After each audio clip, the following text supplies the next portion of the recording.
नमस्कार, आप देख रहे हैं हर खबर। मैं हूं आपके साथ हिमानी कटारिया। बुलेटिन की शुरुआत करेंगे इस वक्त की बड़ी खबर के साथ। आज यूपी के बीजेपी उम्मीदवारों की पहली लिस्ट जारी होगी। दोपहर 12:30 बजे बीजेपी जारी करेगी पहली लिस्ट। अपनी पहले 2 चरण के उम्मीदवारों के नामों का ऐलान होगा आज ही।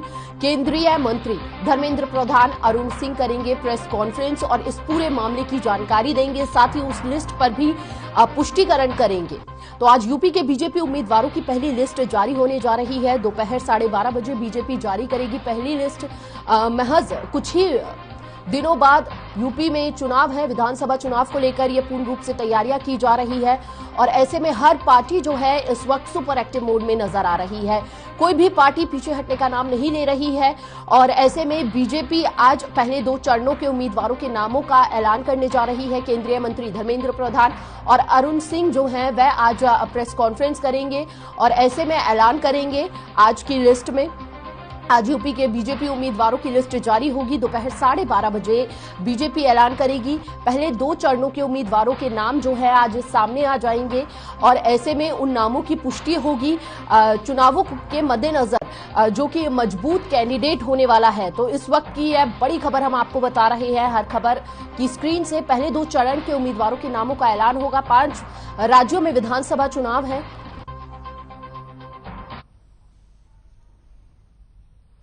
और खबरों में आगे बढ़ेंगे। सिगू बॉर्डर किसान नेताओं की बैठक हो रही है। किसान नेताओं का कहना है कि सरकार ने वादा खिलाफी की है। हमारे संवाददाता ने किसान नेताओं से खास बातचीत की, सुनिए। इस वक्त हम हैं सिंगू बॉर्डर और सिंगू बॉर्डर एक ऐसा बिंदु पॉइंट है जहां से 3 कृषि कानून शुरू हुए थे और आज काफी बड़ी बैठक है। उस बैठक के बारे में बातचीत कर लेते हैं। किसान नेता हैं, आज बैठक का क्या एजेंडा है, क्या रणनीति है?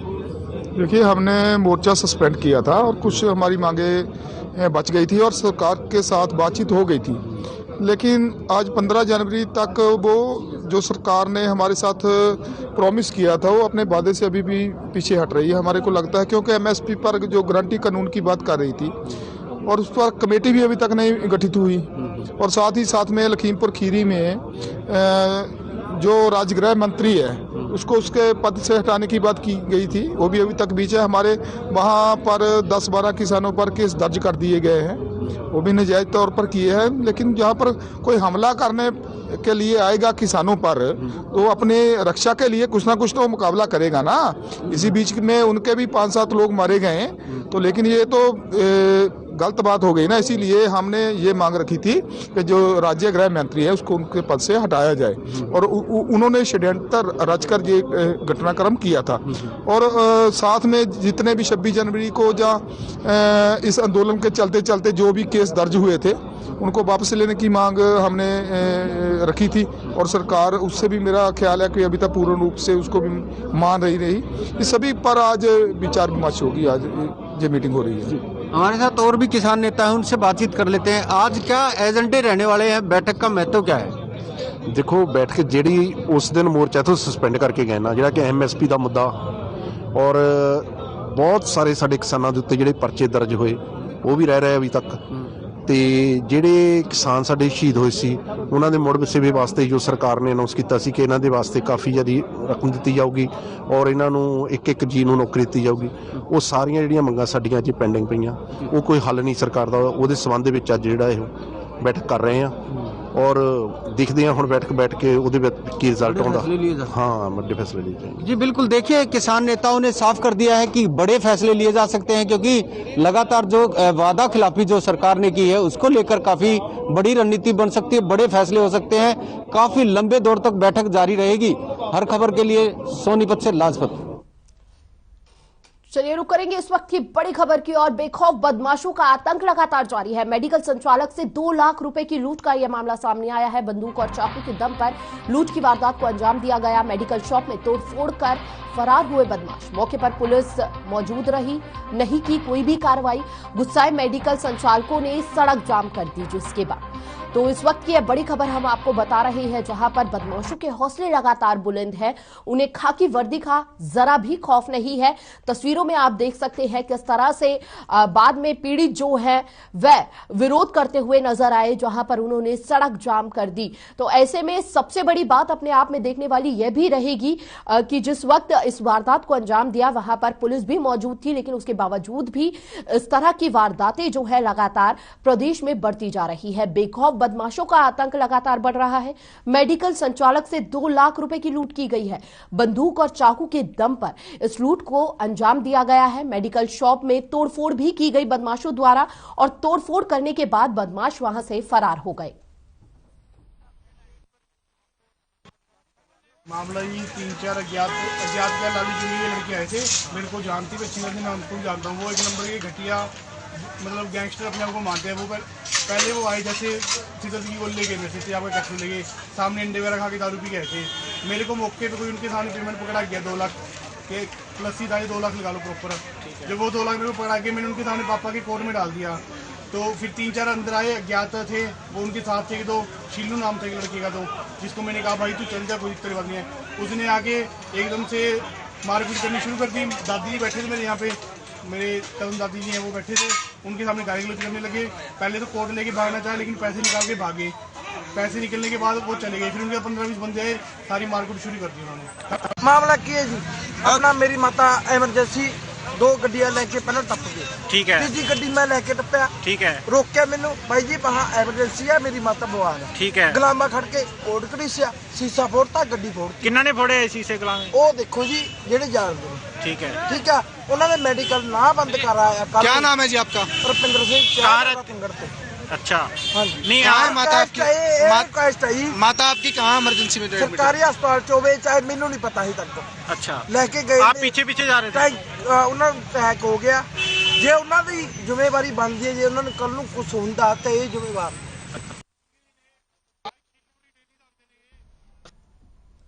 और इस पर ज्यादा जानकारी के लिए हमारे साथ संवाददाता सुनील जुड़ चुके हैं। सुनील, क्या कुछ कार्रवाई अब तक की गई है प्रशासन द्वारा?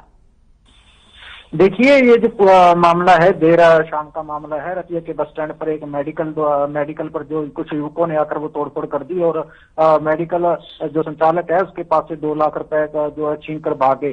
और वहीं इसी रोष के चलते जो दुकानदारों ने है वहां पर जो है रोड जाम कर दिया, और रोड जाम के चलते वहां पर गुजर रही एक गाड़ी पे जो है किसी ईंट से उसके शीशे पर जो है मार दिया, और शीशा टूटने की वजह से वहां हंगामा खड़ा हो गया और स्थिति तनावपूर्ण बन गई। और वहीं जो 2 युवक गाड़ी में सवार थे उन्होंने गाड़ी की छत पर चढ़कर जो है पूरी तरह हंगामा कर दिया। और वहीं मेडिकल वालों ने आरोप लगाया कि पुलिस वहां पर मौके पे होते हुए भी जो है उन पर कार्रवाई नहीं की। तभी जो है सिटी एसएचओ जो रुपेश चौधरी हैं वहां मौके पर आए और उनको नीचे उतारा गया, और पुलिस ने है जो इनको गाड़ी में बिठाकर पुलिस थाना में ले गई थी। और पुलिस का भी ये कहना है कि दोनों तरफ से जो है बयान लेकर उसके आधार पर ही जो है कार्रवाई की जाएगी। जी, क्या बदमाशों की गिरफ्त में आए कोई भी अभी तक? क्या पुलिस, माफ कीजिएगा, पुलिस की गिरफ्त में अभी तक कोई भी बदमाश आया है सुनील? देखिए, जो 2 लाख रुपए की जिन्होंने लूट की है अभी तक उनका वो मौके से फरार हो गए थे। अभी तक उनका कोई पता नहीं चल पाया है, लेकिन पुलिस जो है उनकी तलाश में लगातार जो है जुटी हुई है। देखिए, सवाल यह भी उठता है सुनील, लगातार प्रदेश में जो है बदमाशों का आतंक जारी है। इससे पूर्व अगर घटनाओं पे नजर डालें तो लगातार अपराध बढ़ता हुआ नजर आ रहा है। आखिर कहां नाकामयाबी जो है पुलिस द्वारा बरती जा रही है? बिल्कुल, देखिए इसमें कोई शक नहीं है कि जो है प्रदेश में लगातार जो है क्राइम का ग्राफ वो दिन ब दिन बढ़ता जा रहा है। और इसी मामले को लेकर अगर बात करें तो मेडिकल संचालकों का ये आरोप है कि जब ये हमारे ऊपर जो हमला किया गया था, लूट की वारदात हुई थी, तब पुलिस की गाड़ी मौके पर वहां मौजूद थी, लेकिन पुलिस ने रोकने की बजाय वहां से गाड़ी स्टार्ट कर पुलिस वहां से भाग गई, जिसके चलते ये पूरा मामला वहां हंगामा खड़ा हो गया था। जी, ऐसे में पुलिस प्रशासन का क्या कुछ कहना है इन आरोपों को लेकर? पुलिस प्रशासन का यही कहना है कि दोनों तरफ से जो है बयान लिए जाएंगे, उसके बाद जो भी सामने आएगा उसके आधार पर ही जो है कार्रवाई की जाएगी। देखिए, मेडिकल संचालक का जो आरोप है अपने आप में बड़ा आरोप है, क्योंकि उनका सीधे तौर पर कहना है जिस वक्त यह घटनाक्रम हो रहा था, घटित हो रहा था, और उस वक्त पुलिस प्रशासन वहां पर मौजूद था, लेकिन उसने इस पर कोई कार्रवाई नहीं की। ऐसे में क्या कुछ कह रहा है पुलिस प्रशासन, क्या कुछ उसकी तरफ का बयान आ रहा है सामने अब तक निकलकर? हाँ जी बिल्कुल, देखिए वहाँ जब ये घटना हुई थी पुलिस मौके पर मौजूद थी, लेकिन रोकने की बजाय वहां से पुलिस जो अपनी गाड़ी स्टार्ट कर वहां से खिसक गई। लेकिन जब इसके बारे में पुलिस एसएचओ से बात करनी चाहिए तो उन्होंने कोई स्पष्ट जवाब नहीं दिया, और अभी तक पुलिस जो है इन सवालों से बचती नजर आ रही है। जी, बचते हुए नजर आए तमाम सवालों से। लेकिन अब जब कार्रवाई की बात हो रही है, ऐसे में संचालकों ने सड़क भी जाम की थी, अब किस तरह का रोष वहां पर नजर आ रहा है, क्योंकि आला अधिकारी भी वहां पर पहुंचे थे समझाने के लिए? जी बिल्कुल, देखिए मेडिकल संचालकों में जो है बड़ा ही रोष है, और रतिया जो है क्राइम सिटी बनता जा रहा है। इसको लेकर भी जो है समाज के जो मौजूदा जो लोग हैं इस पर जो है विचार कर रहे हैं, और एक जनसभा का आयोजन कर इसके ऊपर बड़ा फैसला भी लिया जा सकता है रतिया में। जी, आने वाले समय में हो सकता है कि कोई बड़ा फैसला लिया जाए, जिस तरह के आरोप संचालक द्वारा भी लगाए जा रहे हैं, और ऐसे में तमाम सवाल जो है वर्दी पर भी खड़े हो रहे हैं। लगातार प्रदेश में ग्राफ बढ़ता जा रहा है क्राइम का, ऐसे में रोकथाम के लिए कहीं ना कहीं पुलिस प्रशासन की बड़ी ढील मानी जा रही है। देखिए, 2 लाख का अमूमन यहाँ पर जो है बदमाशों द्वारा लूट की गई है। इसके अलावा क्या कुछ जानकारी है आपके पास? देखिए, अभी तक जो है ये जानकारी जो सामने निकल करके आई है कि 2 लाख रुपए की जो कैश की नकदी थी वो बदमाशों ने वो जो हमसे लूट ली गई थी, और अन्य जो नुकसान है उनके मेडिकल पर जो ईंटों से हमला किया गया, पथराव किया गया, वो अलग से नुकसान बताया जा रहा है। और अभी सारी जो जानकारी है वो पुलिस जो बयान लिखती है, पुलिस के जो बयान आएंगे उसके बाद ही जो तमाम जानकारी है जो सामने आ पाएगी। ठीक है सुनील, पीड़ितों की क्या कुछ मांग है अभी पुलिस प्रशासन से, क्योंकि कहीं ना कहीं रोष है पुलिस प्रशासन के खिलाफ पीड़ितों का?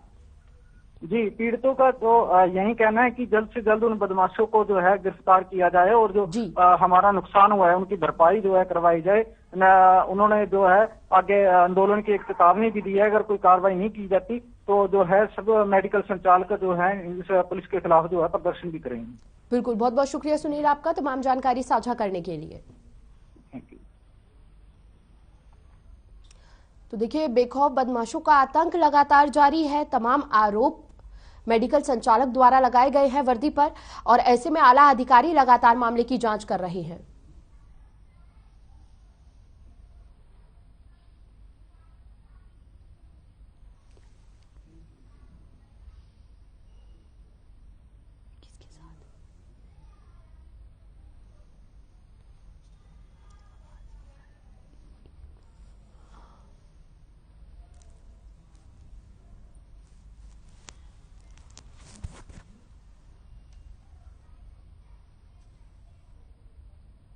और सीधा रुख करेंगे दिल्ली की ओर, जहां पर पीएम मोदी लाइव क्या कुछ कह रहे हैं, आइए आपको दिखाते हैं। कंपनियों को मिल चुके हैं, बड़े पैमाने पर गांव की प्रॉपर्टी की मैपिंग के लिए आज ड्रोन का उपयोग कर रही है स्वामित्व योजना के लिए। अब तो दवाओं की होम डिलीवरी और एग्रीकल्चर में ड्रोन के उपयोग का दायरा बढ़ रहा है। इसलिए इसमें बहुत संभावनाएं हैं। साथियों, तेजी से होता हमारा शहरीकरण भी एक बहुत बड़ा फोकस एरिया है। आज अपने मौजूदा शहरों को डेवलप करने और नए शहरों के निर्माण के लिए बहुत बड़े स्तर पर काम चल रहा है।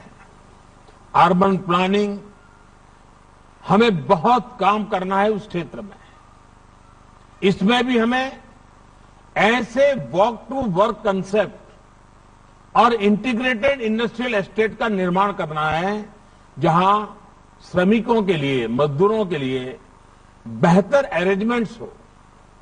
अर्बन प्लानिंग में नई संभावनाएं आपका इंतजार कर रही हैं। जैसे यहां एक ग्रुप ने बड़े शहरों के लिए नेशनल साइकिलिंग प्लान और कार फ्री जोन्स की बात रखी। ये शहरों में सस्टेनेबल लाइफस्टाइल को प्रमोट करने के लिए बहुत जरूरी है। आपको मालूम होगा, मैं जब COP26 की समिट में गया था तब मैंने एक मिशन लाइफ की बात कही है। और ये लाइफ का मेरा जो कंसेप्ट है वो ये है कि लाइफस्टाइल फॉर एनवायरमेंट लाइफ। और मैं मानता हूं कि हमने लोगों में उन चीजों को लाने के लिए टेक्नोलॉजी का कैसे उपयोग करें, जैसे एक P3 मूवमेंट आज अनिवार्य है। Pro planet people, P3 movement. हमें जब तक जन सामान्य को एनवायरमेंट के लिए जागरूक नहीं करेंगे, ग्लोबल वार्मिंग की खिलाफ की जो लड़ाई है उसके सिपाही नहीं बनाएंगे, हम इस लड़ाई को जीत नहीं सकते हैं। और इसलिए भारत मिशन लाइफ को लेकर के अनेकविध देशों को अपने साथ जोड़ने की दिशा में काम कर रहा है। साथियों, स्मार्ट मोबिलिटी से शहरों का जीवन भी आसान होगा और कार्बन एमिशन के हमारे टारगेट्स को अचीव करने में भी मदद मिलेगी। साथियों, दुनिया के सबसे बड़े मिलेनियल मार्केट के रूप में अपनी पहचान को भारत लगातार सशक्त कर रहा है। मिलेनियल आज अपने परिवारों की समृद्धि और राष्ट्र की आत्मनिर्भरता दोनों के आधार हैं। रूरल इकोनॉमी से लेकर इंडस्ट्री 4.0 तक हमारी जरूरतें और हमारा पोटेंशियल दोनों असीमित है। फ्यूचर टेक्नोलॉजी से जुड़े रिसर्च और डेवलपमेंट पर इन्वेस्टमेंट आज सरकार की प्राथमिकता है। लेकिन बेहतर होगा कि इंडस्ट्री भी इसमें अपना योगदान, अपना दायरा बढ़ाए।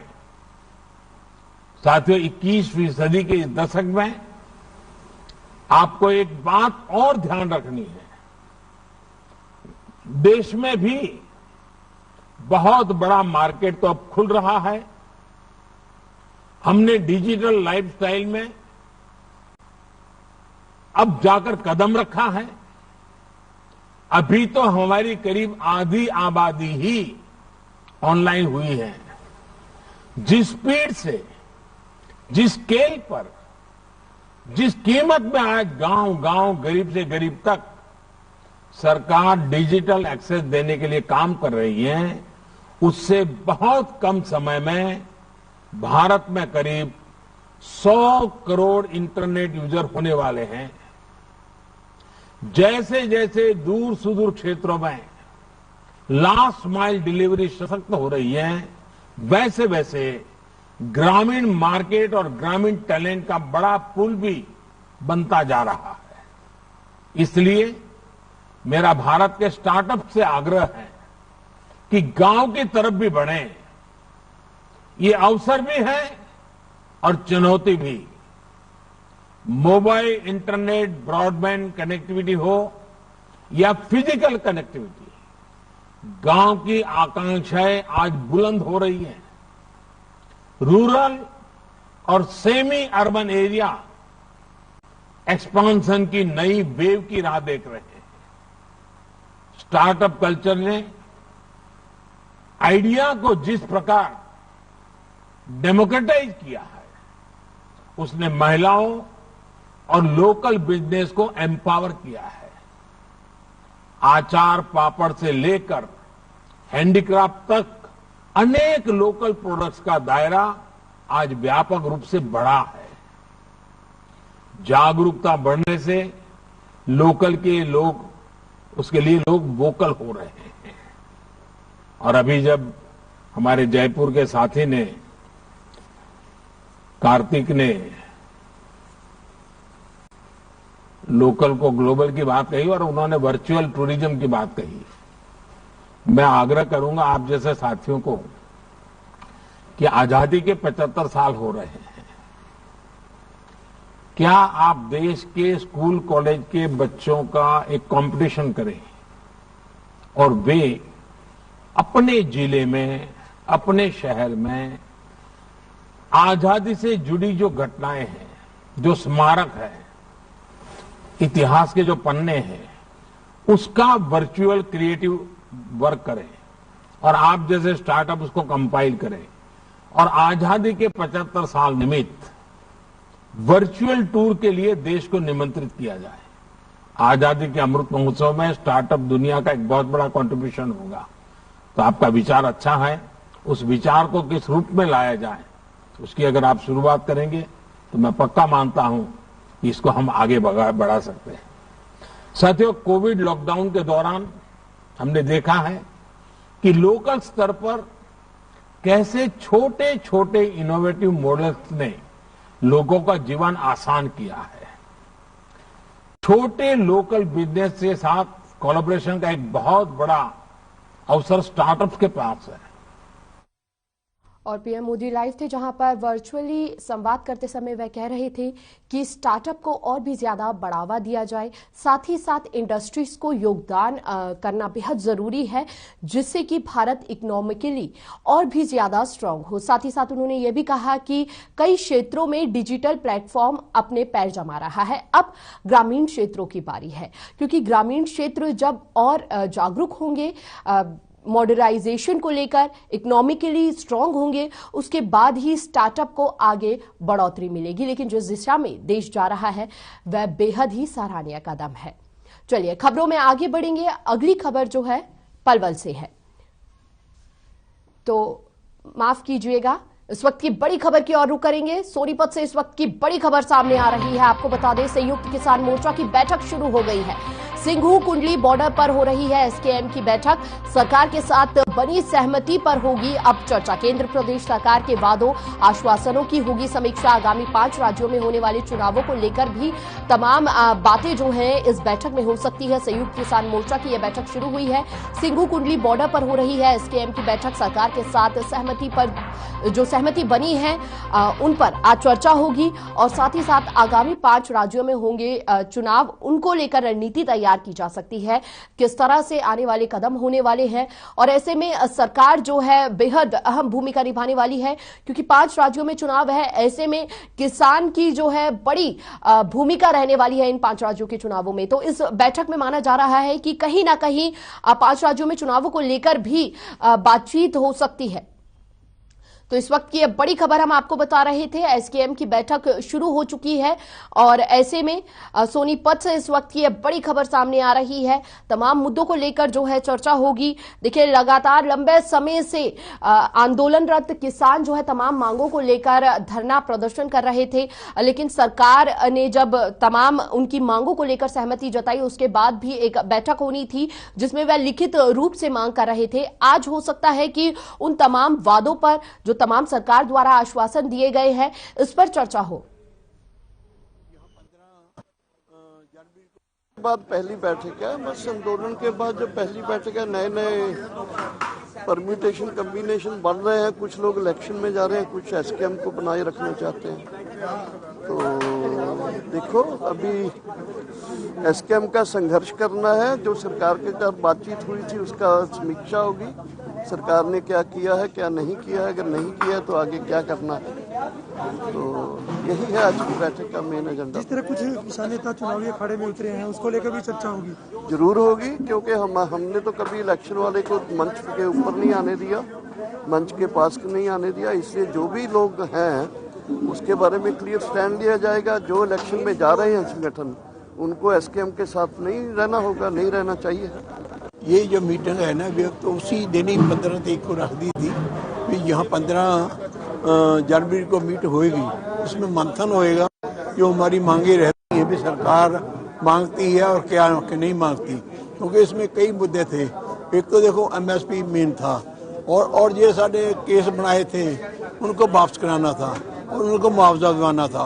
और लखीमपुर खीरी में जो हमारे शहीद हुए वीर, जो राजा अब मंत्री बैठा है उसको गिरफ्तार कराना था। MSP तो बाद अपने जो बिजली बिल था, जो पराली बिल था, सारे जो मुद्दे इनको लिख के दिए थे वो उसने कितना काम किया, नहीं किया तो अगली जी चर्चा होगी, आज इसमें चर्चा होगी। और ये ज़रूरी बात है कि हम उस पर कोई ना कोई गंभीर नोट्स लेंगे कि आगे क्या करना है।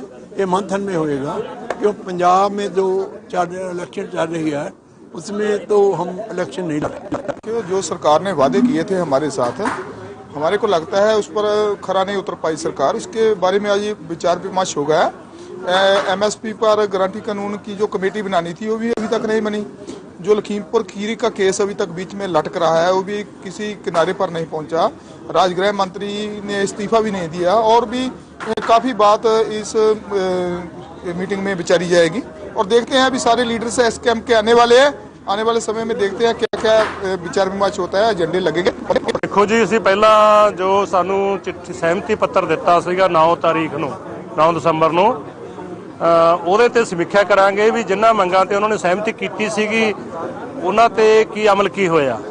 ਜਿਨ੍ਹਾਂ ਦੇ ਵਿੱਚ MSP ਵਾਲੀ ਕਮੇਟੀ ਵਾਲੀ ਸੀਗੀ ਮੰਗ ਤੇ ਸਹਿਮਤੀ ਕੀਤੀ ਸੀਗੀ, ਲਖੀਮਪੁਰ ਵਾਲੇ ਕਾਂਡ ਦੇ ਦੋਸ਼ੀਆਂ ਨੂੰ ਸਜ਼ਾ ਦੇਣ ਵਾਲੀ ਗੱਲ ਤੇ ਸਹਿਮਤੀ ਕੀਤੀ ਸੀਗੀ, ਜੋ ਸ਼ਹੀਦ ਪਰਿਵਾਰ ਹੈ ਉਹਨਾਂ ਨੂੰ ਕੰਪਨਸੇਸ਼ਨ ਮੁੜ ਵਛੇਵੇ ਵਾਲੀ ਗੱਲ ਤੇ ਸਹਿਮਤੀ ਕੀਤੀ ਸੀ, ਪਰ ਉਹਨਾਂ ਤੇ ਕੀ ਅਮਲ ਹੋਇਆ ਉਹਨੇ ਪਹਿਲਾਂ ਸਮੀਖਿਆ ਕੀਤੀ ਜਾਊਗੀ।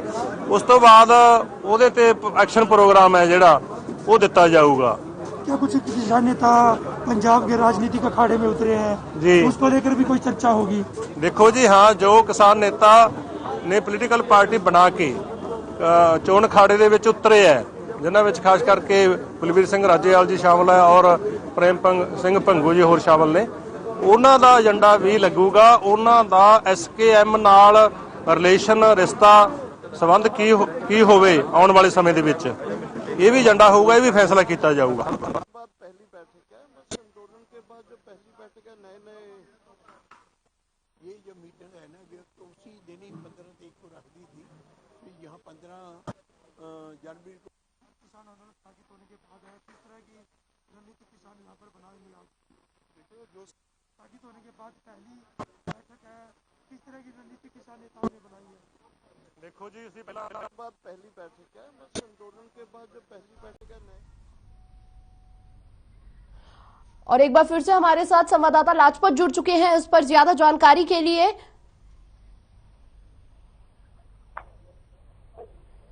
जी लाजपत। जी बिल्कुल, देखिए 3 कृषि कानूनों को जब देश के प्रधानमंत्री ने वापसी लिया तो किसानों ने अपने घर वापसी की बात की और लगातार किसान अपने घर वापसी चले गए थे। और इसको लेकर कहीं ना कहीं जो बड़ी बैठक आज का जो निर्णय है वो उसी दिन हो गया था जब घर वापसी की बात हुई थी। और वो बैठक जो है दिल्ली में होनी थी और वो कोरोना की वजह से वहां से स्थगित करके फिर कजारिया पे आज जो है बैठक हो रही है और काफी बड़ी बैठक है। इस बैठक में काफी निर्णय लेने वाले हैं क्योंकि 5 राज्यों में जो चुनाव है उसको भी लेकर चर्चा है। 3 कृषि कानूनों में जो मामले दर्ज हुए हैं वो इन पर भी चर्चा है। MSP की भी मांग है। अनेक तरह के ऐसे मुद्दे हैं जो इस आंदोलन से जुड़े हुए हैं। जो सरकार ने वादा की खिलाफी की है उसको लेकर काफी बड़ा मंथन होता हुआ नजर आ रहा है। बैठक शुरू हो चुकी है, मंथन शुरू हो चुका है। ये आने वाला वक्त बताएगा कि इसमें कितना समय लग सकता है। काफी लंबा समय लग सकता है क्योंकि लंबे आंदोलन को आपको बता दें, ये आंदोलन जो है इतिहास के पन्नों में दर्ज है और काफी बड़ा आंदोलन ये देश से जब आजाद हुआ था उस समय से अगर बात करें तो सबसे बड़ा आंदोलन जिससे शांति प्रिय आंदोलन जो किसानों ने लड़ा उसको लेकर बैठक आज जो है काफी बड़ी बैठक है। जी देखिए तमाम मुद्दों पर आज मंथन होना है, लेकिन एक मुद्दा अभी जो लगातार किसान अब मांग कर रहे हैं वह लखीमपुर खीरी पर कोई निर्णायक फैसले से सहमत नहीं बना रहे हैं और उनका सीधे तौर पर कहना है कि जल्द से जल्द राज्य केंद्र मंत्री जो हैं उनको स्थगित किया जाए जो अब तक सरकार ने नहीं किया है। तो ऐसा हो सकता है कि देखिए आगामी चुनाव भी बेहद नजदीक है, तो इस पूरे मामले पर, इस पूरे विषय पर कोई फैसला लिया जा सकता है सरकार द्वारा? जी बिल्कुल, देखिए जो खीरी का मामला है, अन्य ऐसे मामले हैं हरियाणा में भी जी काफी मामले दर्ज हुए हैं, तो उसको लेकर काफी बड़ा मंथन है। खीरी का सबसे बड़ा मामला जो बताया जा रहा है, किसानों के आरोप है कि जल्द से जल्द इस पर सरकार संज्ञान ले, जल्द से जल्द इस पर फैसला ले क्योंकि आपको बता दें कि जो आंदोलन है वो काफी बड़ा आंदोलन रहा और आज जो बैठक है उसमें काफी मंथन अभी शुरू हो चुका है। जी देखिए, लगातार किसान ये भी मांग कर रहे थे कि लिखित रूप में जो है इन सभी मामलों पर स्पष्टीकरण किया जाए सरकार द्वारा। माना जा सकता है कि आज कागजातों में भी लिखित रूप में भी इनको कोई आज निर्णायक फैसला जो सामने आएगा उससे सहमत जताएंगे किसान। बिल्कुल, आपको बता दें कि लंबे दौर से जो आंदोलन जो है वापसी घर हुआ, तो उसको लेकर जो मंथन जरूरी था और इस बात को लेकर किसानों में एकजुटता होती हुई नजर आई। जी